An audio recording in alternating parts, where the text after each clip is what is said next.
Hello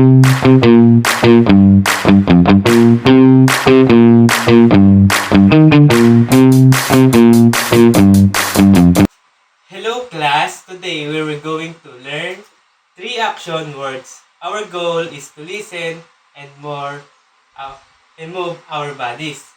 Number 1, we have run. So anong Tagalog sa run? Anong Tagalog sa run? Sa running. Running. Tumatakbo. Anong tawag doon? Running. Hindi, sa English, anong tawag doon? Running. Running. Very good. She ran as fast as he can. Siya raw ay tumatakbo ng sa sobrang bilis hanggat sa kaya niya.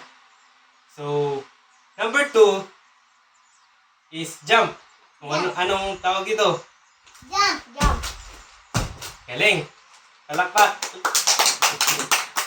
And he jumped to get the ball and shoot it to the ring. So, siya daw ay nagbabasketball. Kinuha niya yung bola. Tapos tinira niya. O, ayun. Shoot sa ring. And number 3. Anong tawag dito? Sleep. Sleepy. Galing. Sleep. Ito, number 3. Tristan go to a long sleep after a long and very excited day. So si Tristan daw ay napagod. So napahaba yung tulog niya.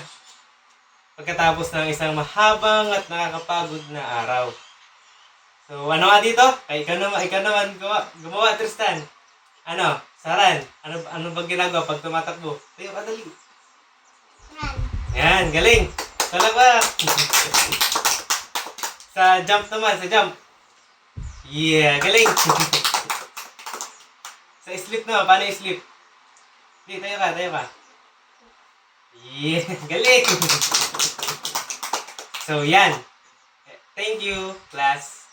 Dahil dyan, meron kayong papremyo. Yeah. Anong sasabihin pagkakuha ng premyo? Thank you. Thank Yeah. you po. Bigyan ng palakpak ang sarili.